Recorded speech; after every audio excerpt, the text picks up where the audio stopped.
안녕하세요. 조관일입니다. 여기 나온 이 사람 누군지 혹시 아십니까? 이분이 미국의 대통령이 되면서부터라고 꼭 할 수는 없지만 어쨌거나 말 품격에 대해서 얘기하려면은 이 사람이 아니 나올 수가 없습니다. 우리는 이분으로부터 시작해가지고 우리나라 정치권에 있어서도 요즘 보면은 품격 없는 말을 많이 한다고 해서 갑론을박이 많이 나오고 있죠. 그런데 사실은 정치권만 그런 게 아니라 우등생하고 우등생이 아닌 학생을 비교해 봤는데 오히려 우등생이 욕을 더 아주 알차게 한다고 하는 그런 통계도 나와 있더라고요. 또 하나 흥미로운 사실은 여학생하고 남학생하고를 비교했는데 여학생의 욕하는 빈도가 더 높다는 그런 설문도 있습니다. 물론 설문에 따라서 차이는 날이라고 생각을 합니다. 그럼 우리가 여기서 생각해 볼 것은 말을 잘한다는 것이 과연 뭘까요? 말을 잘한다는 것. 제가 젊은 날에 강원도 고향에서 기관장을 한 적이 있습니다. 근데 그 기관장을 할 때 홍천에서 인삼축제가 있었습니다. 제가 순서상으로는 8번째였습니다.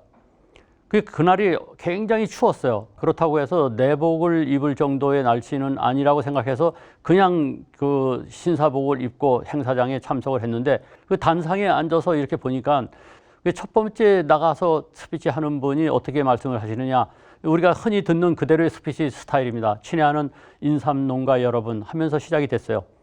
두 번째, 세 번째 되니까 그 다음에는 사회자가 다음에는 이러이러한 분이 나오셔서 축사를 하겠습니다 하니까 박수를 부탁합니다 하는데 박수를 치시는 게 아니라 하고 신음소리를 내시더라고요. 너무 추워가지고요. 가만히 보니까 제가 그 스피치를 해야 될 차례가 지금 기억하기로 8번째였는데 그 8번째 스피치를 하려고 준비하면서 제가 준비해온 스피치 원고를 보니까 저도 마찬가지더라고요. 존경하는 인삼재배농가 여러분 해가지고 길게 이게 나열돼 있더라고요. 그 순간 판단을 빨리 했습니다. 이게 바로 이제 센스라는 겁니다. 어떻게 판단했느냐? 이 연설문 가지고 스피치 했다가는 상대방이 제대로 알아듣지도 못할 뿐 아니라 지금 그것이 귀에 들어오지 않을 것이다. 그리고 앞에 한 분들하고 다 같은 이야기를 하게 되니까 중언부언해서 별 효과가 없을 것이다. 이렇게 생각을 했습니다. 그렇게 판단하자마자 저는 얼른 내 연설문을 머릿속에서 다듬었습니다. 그리고는 단상에서 저를 소개해가지고 이제 드디어 단상에 나갔을 때 이렇게 했습니다. 친애하는 농민 여러분, 이게 아니라 여러분 추우시죠? 하고 솔직하게 대화하는 식으로 질문을 했더니 그분들이 예 하고 큰 소리로 외쳐줬습니다. 이건 뭘 의미하느냐? 당신이야말로 우리 속을 아는구나 하는 그런 것에 대한 호응 아니겠습니까? 그래서 그 다음에 제가 뭐라고 얘기했냐면은 그게 인삼을 안 드셔서 그렇습니다. 그러니까 그분들이 와 하고 웃으시더라고요. 그 다음에 제가 뭐라 그랬느냐? 앞에서 좋은 말씀을 모두 하셨기 때문에 저는 인삼을 많이 드시길 바라면서 제 축사에 가름하겠습니다. 이 15초밖에 안 되는 연설이 그날의 하이라이트였다고 많은 사람들이 칭찬해 주셨습니다. 이와 마찬가지로 단 한 번의 스피치를 하더라도 상대방으로 하여금 어떻게 그 호응을 불러내고 그리고 이미지 개선을 하고 신뢰감을 갖게 되고 호감을 갖게 되느냐 하는 것이 중요하죠. 근데 오늘 제가 강의하는 것은 이 스피치에 관한 것이 아니라 대화에 관한 것입니다. 대화를 할 때 과연 어떻게 하면 될 것이냐. 근데 말을 잘한다는 것은 말 한마디를 어떻게 하면 잘하느냐 보다도 더 중요한 것은 어떻게 하면 실수하지 않느냐가 더 중요합니다. 일부러 상사를 크게 그리고 이 부하 직원을 작게 그렸는데 괜히 큰 소리 치고 말을 막 했을 경우에 아무리 좋은 얘기를 하더라도 그것이 좋은 얘기냐 옳은 얘기냐 맞는 얘기냐가 중요한 게 아니라 거기서 오버돼 가지고 잘못된 표현을 했을 때 오히려 SNS, 즉 악마의 덫에 걸릴 수가 있다는 것이죠. 악마의 덫이라고 하는 것은 아주 유명한 표현인데요. 어떤 분이 잘못해가지고 그것을 시비에 당함으로써 나중에 자살까지 했던 그런 사건이 있습니다. 그때 그분이 마지막으로 남긴 말이 내가 악마의 덫에 걸렸다 이런 표현을 해서 제가 이 표현을 빌려서 씁니다만은 우리는 말을 잘못하면은 악마의 덫에 걸려서 패가망신할 수가 있다는 것이죠. 따라서 말을 잘한다는 것은 첫째로 실수를 하지 않는 것에 더 신경을 써야 되고 그것을 바탕으로 해서 과연 어떻게 말할 것이냐 여기에 대해서 우리가 많은 신경을 써야 될 것이라고 생각합니다. 말에는 3요소가 있다고 생각합니다. 물론 뭐 5요소, 7요소 여러 가지 얘기를 하겠습니다만은 저는 이 세 가지를 주장합니다. 첫째는 콘텐츠죠. 말의 내용입니다. 어떤 말의 내용을 할 것이냐가 중요하죠. 말을 청산유수로 잘잘 하는데 말의 내용이 남 험담이나 하거나 형편없는 것이라면 그것이 말이 아니지 않습니까? 그래서 첫째는 콘텐츠, 두 번째는 약간의 스킬입니다. 이 스킬을 우리가 주로 배우려고 하죠. 그래서 뭐 웅변 학원도 다니고 합니다만은 웅변 학원에 다니는 거 좋은데 우리가 어렸을 때부터 웅변에 가서 내 주장을 어떻게 잘 펼칠 것인가를 훈련 쌓다 보니까 대화하는 훈련은 상대적으로 덜 쌓게 되죠. 그래서 이제 오늘 이 시간을 통해서 대화하는 스킬을 조금 배우시게 될 겁니다. 그리고 세 번째가 센스죠. 조금 전에 제가 어느 행사장에서 인삼 재배 농가를 향해서 얘기했을 때 제 원래의 고정된 연설문을 없애버리고 그 즉석의 상황에 맞는 연설을 한 거, 스피치를 한 거, 이게 바로 센스입니다. 그래서 컨텐츠와 스킬과 센스 이 세 가지를 항상 염두에 두고 여러분들이 대화에 나선다면 실수하지 않는 좋은 대화를 하실 수 있으리라고 생각을 합니다. 우리가 말을 잘한다고 할 때 제가 이분을 늘 소개합니다. 여기 나온 분 아시죠?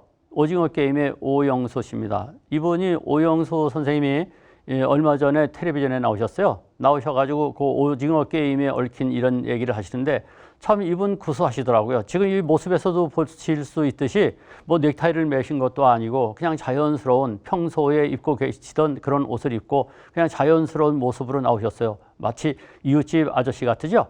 이렇게 나오셔가지고 말씀하시는데 저는 이 화술을 연구하는 사람으로서 이 모습을 보고 상당히 이 감동을 느꼈습니다. 이분이 말씀하시는 게 청산유수로 얘기하는 게 아니에요. 제가 지금 얘기하는 이 어조는 여러분들이 받아들이긴 어떨지 모르겠는데 저도 모르게 이것은 버릇들여진 하나의 말 습관입니다. 저는 이런 식으로 말합니다. 그런데 이분은 이렇게 그냥 매끄럽게 말씀하시지도 않고 떠듬떠듬 하시면서 동네 이웃집 아저씨의 화법이라고 할까요? 그냥 말씀하시는데 이렇게 하시더라고요. 우리는 모두들 1등을 향해서 1등이 안 되면 안 될 것처럼 살아가고 생각을 합니다. 그러나 2등의 입장에서 볼 때는 1등이고 또 3등의 입장에서 볼 때는 2등이 1등입니다. 그러니까 우리는 모두가 1등입니다. 이런 말씀을 하시면서 뭐라느냐? 아름답게 사세요. 제가 오늘 이 아름다운 스튜디오에 나와서 아름다운 두 분과 그 두 분은 이제 사회자죠. 아름다운 두 분과 아름다운 대화를 나누는 이런 것이 아름다운 것이죠. 그러면서 아름답게 사세요 하는데 저는 그때 감동을 느꼈습니다. 뿐만 아니고 그것을 옆에서 지켜보고 있던 사회자분 중에 여성 사회자분이 눈물을 글썽이시더라고요. 그 말이 마음에 확 다가오는 거죠. 그래서 제가 그것을 보고 느낀 것은 말은 청산유수를 할 필요가 전혀 없다는 겁니다. 자, 그러면 우리는 대화인가 대립인가 여기에 대해서 좀 생각을 해볼 필요가 있습니다. 이런 얘기가 있어요. 우리 한국 사람은 물론 뭐 꼭 한국 사람을 비하하는 건 아닙니다만은 우리 한국 사람은 대화를 하는 게 아니라 대립을 한다. 어떻게 공감하십니까? 말을 하면은 상대방이 무슨 말을 할 때 저 말을 어떻게 받아들이고 그래 맞아 그리고 호응하고 이렇게 하는 것이 아니라 상대방이 어떤 말을 할 때 속으로 이 사람이 이번에 이 말을 끝내면은 나는 무슨 말을 할까 그걸 생각하고 있다는 겁니다. 동의하십니까?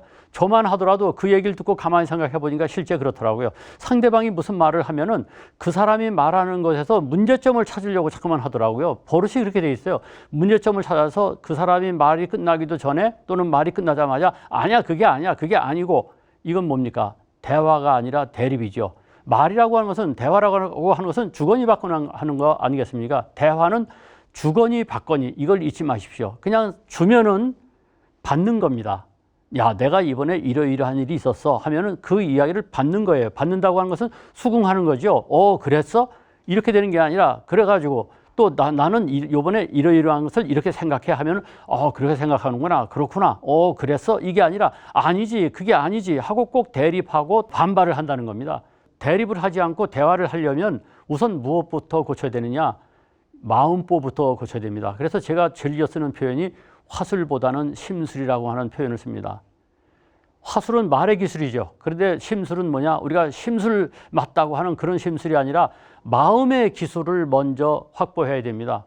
마음에 부글부글 끓는 상대방에 대한 억하심정이 있으면 대화가 자동적으로 대립하게 되죠. 그렇지 않습니까? 여러분도 생각해 보십시오. 누구하고 대화를 하는데 속에 아주 좋지 않은 감정이 있으면 상대방이 얘기할 때 벌써 눈초리가 달라지고 표정이 달라집니다. 그래서 화술이 심술보다 더 중요하다는 생각을 합니다. 그러니까 여러분들은 이제 대화법으로 이제 하나씩 들어가면서 무엇을 마음속에 가다듬으셔야 되느냐? 우선 마음보를 좋게 가져야 되겠구나. 이것을 마음속에 확 담으셔야 됩니다. 화술보다 심술, 화술보다 심술입니다.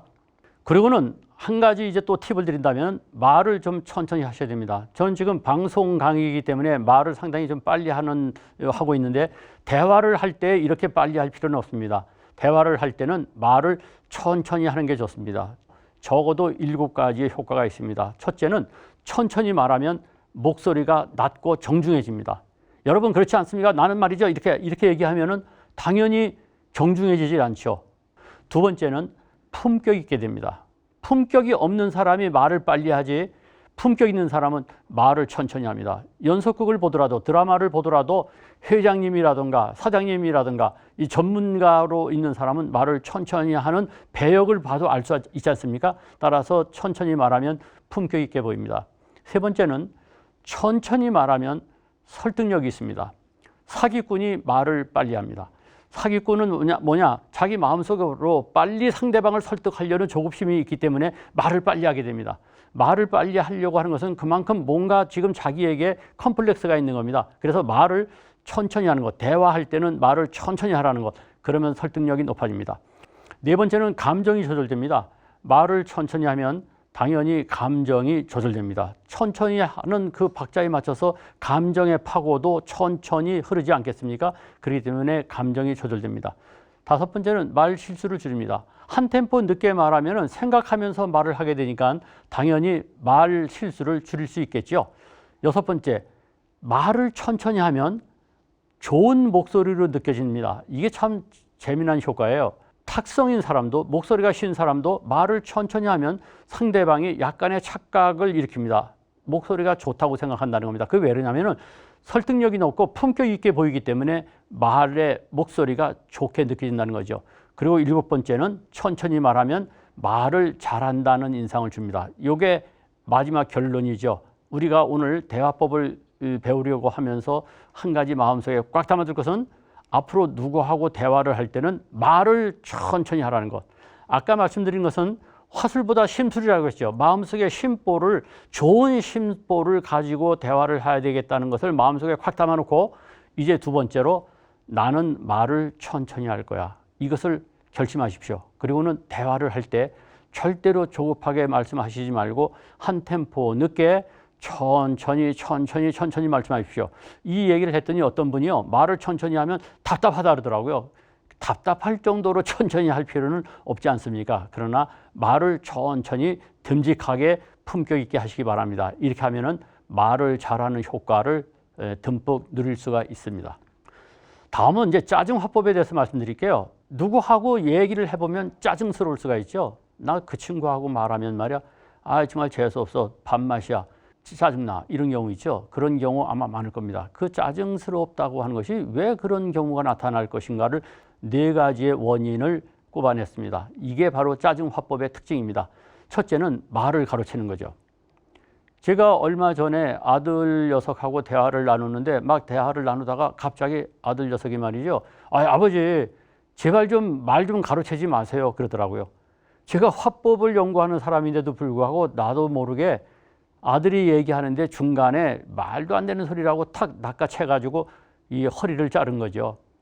이게 어른이다 보니까 바로 그게 꼰대 짓이에요. 이 젊은 친구라 하더라도 아들이라 하더라도 얘기를 할 때는 끝까지 다 들어줘야 되는데 말도 안 되는 소리 하고 있다, 누가 그따위 소리 하느냐 하고 말을 딱 가로챘더니 아버지 제 말 좀 다 끝까지 들어보세요. 제발 좀 말 좀 가로채지 마세요 하고 짜증을 팍 부리더라고요. 그때 제가 옳거니 짜증 화법의 첫째 특징은 말 가로채기구나 하고 요 하나를 얻었습니다. 두 번째는 토를 다는 거죠. 이 누구하고 얘기를 해보면 선선히 받아들여줘야 되는데 꼭 토를 다는 사람이 있죠. 나 이번에 이렇게 해서 이게 좋더라 하면 아이 그게 뭐가 좋냐, 이런 사람이 있죠. 꼭 토를 다는 사람, 이러면은 정말 짜증납니다. 세 번째는요, 깐족거리는 사람 있죠. 깐족하는 사람. 야, 이 아이스크림 달다 하면은 정말 맛있는데 하면 끝날 텐데 그럼 아이스크림이 달지 쓰냐? 이런 사람이죠. 나 이번에 술 끊기로 했다면 야, 너 술 끊기로 작정한 게 벌써 내가 알기로도 5번이 넘는다, 이런 사람이죠. 이게 뭐냐면 깐족거리는 거예요. 그냥 술 끊기로 했다면 그래 이번에는 성공해라 화이팅 하면 얼마나 좋습니까? 깐족거리면서 말이죠. 너 뭐 술 끊는다고 늘 그랬지만 어디 끊는 거 제대로 하겠냐? 또 몇 번이나 며칠이나 끊겠냐? 이렇게 깐족거리는 사람. 그 다음에 네 번째로 짜증나는 거 뭐냐? 주절주절 자기 말만 하는 사람. 정말 짜증나죠. 중간에 비집고 들어갈래도 비집고 들어갈 틈을 두지 않습니다. 그러면은 당연히 상대방하고 대화하기가 싫어집니다. 그게 바로 짜증 화법을 구사하는 거죠. 말을 가로채기, 토달기, 깐족거리기, 그리고 자기 말만 하는 것 삼가하시기 바랍니다. 그러면 품격 있게 대화의 주도권을 잡으려면 어떻게 하면 되겠느냐?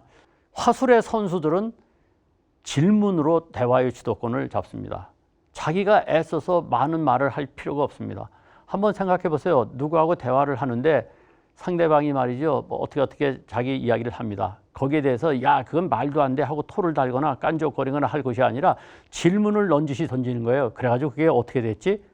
그러면 또 상대방은 계속해서 이야기를 하지 않겠습니까? 상대방이 신났다는 얘기는 저의 이미지가 좋아지고 있다는 겁니다. 신나게 말을 하면은 그 다음에 가만히 들어주면 됩니다. 그러고는 또 질문하면 됩니다. 그 다음엔 또 어떻게 됐지? 소크라테스의 질문법은 유명합니다.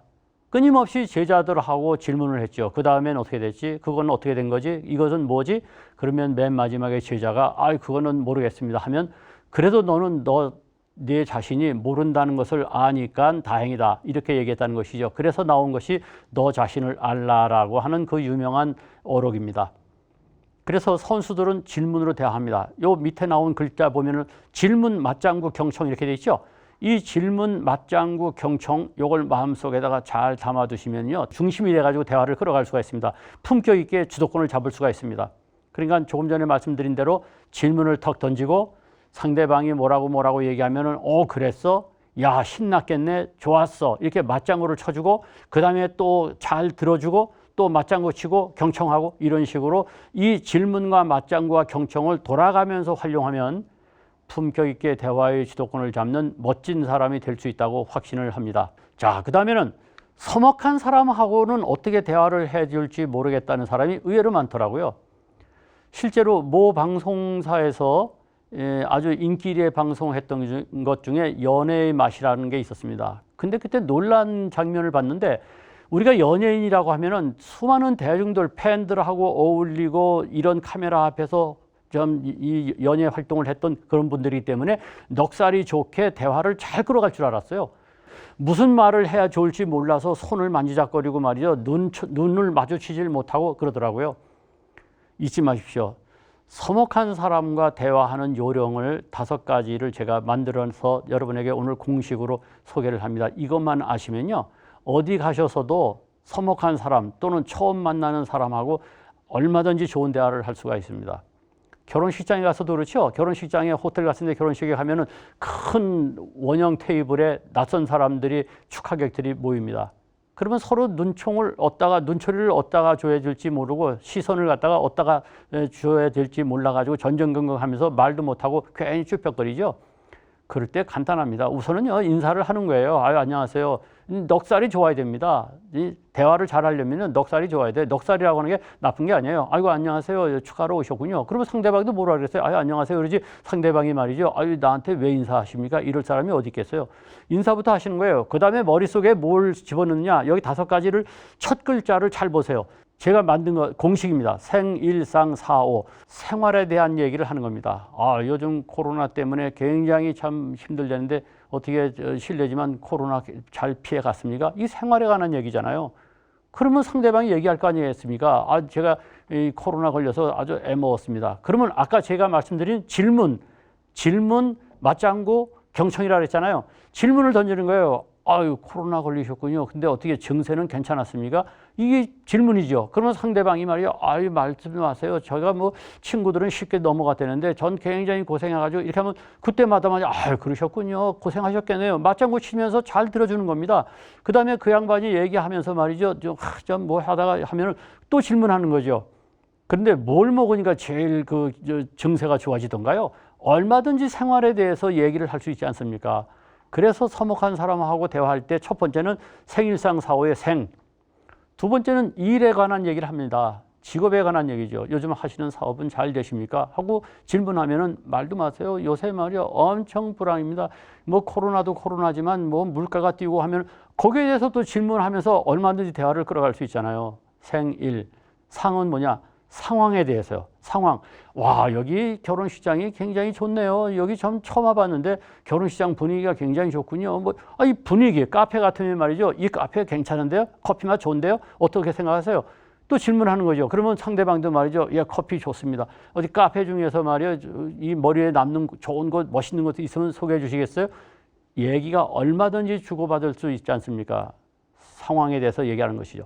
그 다음에 사건, 사고에 대해서 요즘 사건, 사고 얼마나 많습니까? 최고로 많이 쏟아졌다는 그 장마철 같은 그런 사건에서부터 어제 비 피해 안 입으셨습니까? 이런 얘기도 하고요. 코로나 얘기도 하고, 그 다음에 교통사고라든가 사건, 사고가 뭐 매일 뉴스 보면요. 뭐 엄청나게 쏟아지는데 그걸 가지고 얼마든지 대화를 끌어갈 수 있지 않겠습니까? 그래서 사건, 사고에 대해서 얘기하면 됩니다. 그 다음에는 생일상 사오의 오가 뭐냐? 오락과 취미에 관해서 얘기하는 거죠.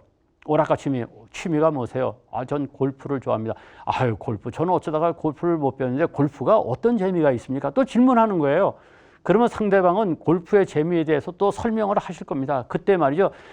그 돈 많이 들어가고 그런 걸 못하라 합니까? 이렇게 깐족거리지 말라는 거죠. 그렇군요. 그런 재미가 있어서 골프를 치는군요. 이래 놓으면은 또 상대방은 신나서 얘기하고 경청하고 질문하고 이렇게 함으로써 서먹한 사람하고 생일상 사오에 대해서 그 대화를 나누면 대화의 화제거리는 풍족하죠. 그러면 또 이런 질문을 할 수 있어요. 깐족거리는 사람은요. 생일상 사오 공식 다 끝난 다음엔 뭘 해야 되느냐. 이 정도로 대화의 물꼬를 터놓으면요. 그 다음에는 다른 공식을 생각하지 않아도 얼마든지 대화거리를 이제 찾아내셔서 하실 수 있다는 거죠. 따라서 서먹한 사람, 처음 만난 사람하고 할 때 화제거리를 뭘 가지고 말해 줄지 모르겠다. 오늘 데이트를 하게 돼 있는데 과연 그 사람하고 뭘 가지고 얘기해 줄지 모르겠다 할 때는 머릿속에 생일상 사오를 생각하면서 대화를 하시면 지금 여러분은 생일상 사오를 생각하고 있지만 상대방은 와, 정말 대화를 잘 이끌어가는 센스 있는 멋쟁이구나 이런 생각을 하게 될 겁니다. 어떻습니까? 이 공식 꼭 마음속에 담아두시기 바랍니다. 그 다음에 요즘 이제 많이 나오는 게 꼰대예요, 꼰대. 요즘 뭐 보통 사람 다 꼰대 소리 다 듣습니다. 얼마 전에는 35살 된 사장님을 만났어요. 35살인데 또 이 얼굴이 동안이더라고요. 얼핏 보면은 20대 후반밖에 안 돼 보이는 아주 젊은 사람인데 사장님이더라고요. 그 사람이 이런 얘기 하더라고요. 그 사장님이 요새는요 무슨 말을 못 하겠어요. 그래서 왜 그래요? 했더니 우리 직원들한테 이런 얘기 저런 얘기만 하거나 또는 회의가 조금만 길어져도 사장님 그러면 꼰대예요. 이렇게 얘기한다는 거죠. 다 꼰대라 그래요. 자기보다 나이만 많으면 꼰대 취급을 합니다. 그런데요. 꼰대라고 하는 말에 너무 섭섭해하실 필요는 없고요. 꼰대 소리를 듣지 않기 위해서 노력하실 필요가 있습니다. 이것도 제가 공식으로 만들어냈어요. 꼰대 소리 듣지 않으려면 참갑이나 주소. 어떻습니까? 아까는 생일상 사오죠.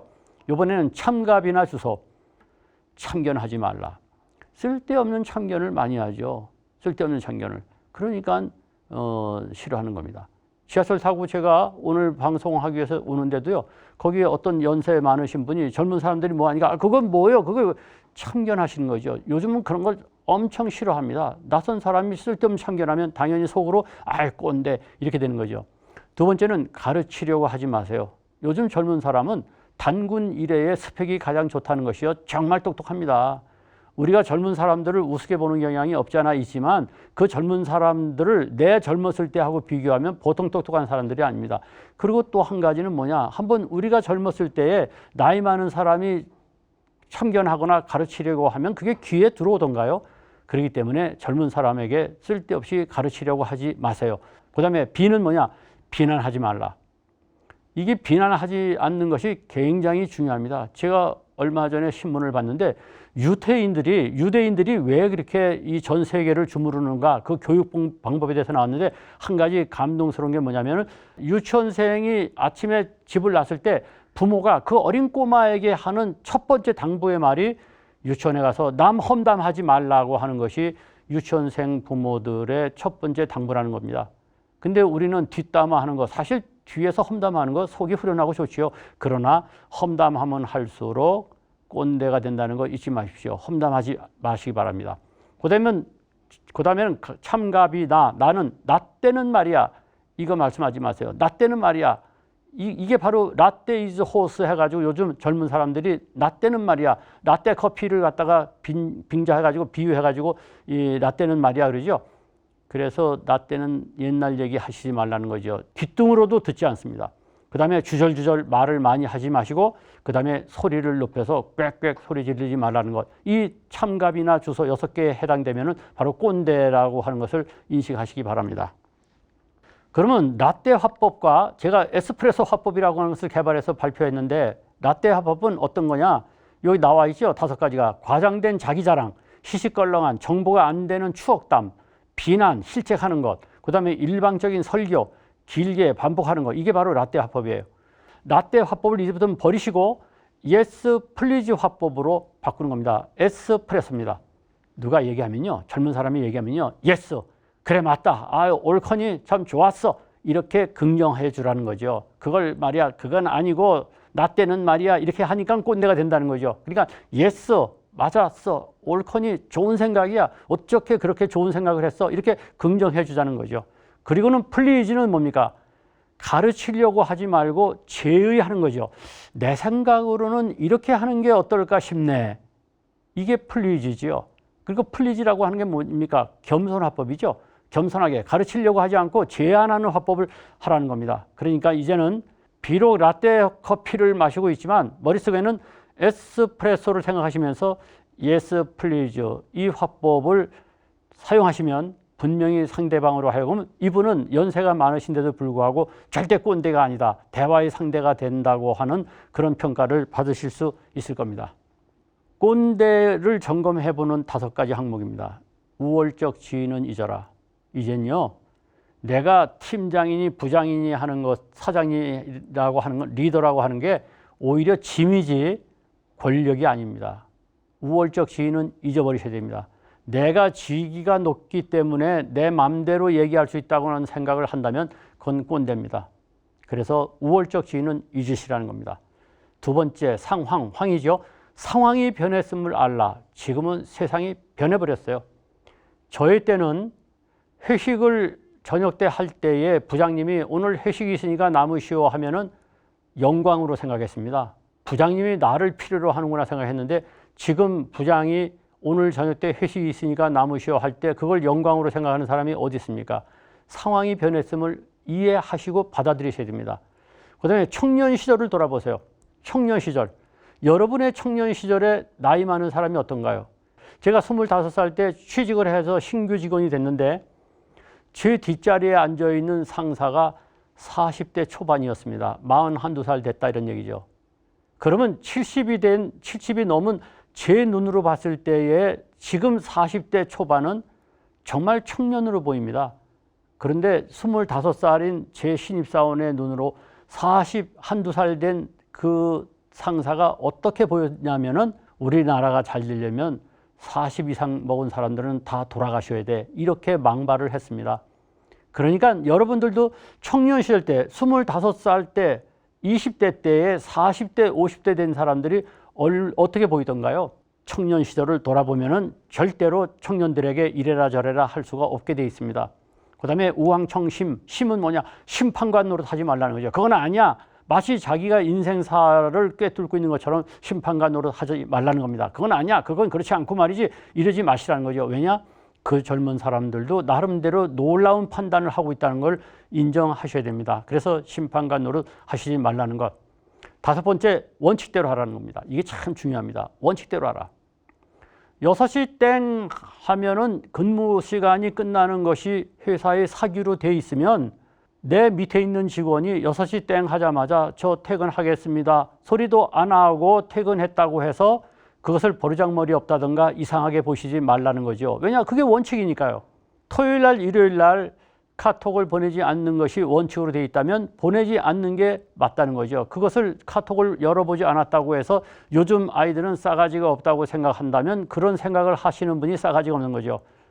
그러니까 무엇이든 간에 원칙대로 하셔야 됩니다. 경비 하나를 쓰더라도 이것이 규칙에 있는 경비인지 아닌지를 생각하셔야 됩니다. 그러면 이 세대 간의 갈등을 어떻게 풀어나가야 될 것이냐? 말을 하더라도 머릿속에 심보가 에이 젊은 친구들은 별 볼 일 없어 이런 심보가 있으니까 말이 그렇게 나가는 거예요. 아까 제가 얘기했죠. 이 강의에 제일 처음 강조한 것이 심술이었죠. 심보를 제대로 가져야 된다는 거죠. 그러면 세대 갈등이라고 하는 게 왜 일어나느냐 하면 심보가 그렇게 돼 있어서 그런 겁니다. 그래서 저희가 여기서 여러분에게 이 영화의 마지막 대사를 말씀드리려고 합니다. 이게 바로 뭐냐면은 흐르는 강물처럼이라고 하는 영화입니다. 아마 보신 분들 계실 거예요. 오래된 영화인데 저는 이 영화를 한 서너 번 봤습니다. 여기 보면은 중간에 있는 젊은 그 배우가 브래드 피트죠. 이 브래드 피트가 둘째 아들이 사고로 사망을 하게 됩니다. 낙담한 아버지가 목사님인데 이 낙담한 아버지가 마지막 설교를 하면서 그 마지막 대사로 나온 것이 뭐냐? 우리는 온전히 이해할 수 없었지만 온전히 사랑할 수는 있었다. 이 대사를 마음속에 꼭 담아두시면 좋겠습니다. 저는 이 대사를 늘 마음속에 담고 삽니다. 우리는 온전히 이해할 수 없었지만 온전히 사랑할 수는 있었다. 이게 뭡니까? 이해는 안 되는 거예요. 그러나 사랑을 할 수 있다는 거예요. 이해라고 하는 것은 뭐냐면은 이게 뭔가 탁 꽂혀야 되잖아요. 근데 사랑이라고 하는 것은 의지입니다. 내가 너를 사랑하기로 결심하는 겁니다. 여기서 이 사랑을 존중으로 바꿔버리세요. 그러면 세대 간에 어떻게 우리가 대화를 해야 될지 답이 딱 나옵니다. 우리는 온전히 이해할 수 없었지만 온전히 존중할 수 있다. 이렇게 바꾸면 됩니다. 무슨 얘기냐? 젊은 사람들이 그렇게 행동하는 것이 솔직히 이해가 되질 않아요. 저처럼 저의 젊은 날에 야근을 밥 먹듯이 하고 특근을 밥 먹듯이 하고 이렇게 하면서도 상사에게 혼쭐이 나고 토요일 날 일요일 날도 불려나가고 했던 사람이 보았을 때는 땡 하자마자 서랍을 잠그면서 말도 없이 나가는 젊은 세대가 솔직히 이해되지 않아요.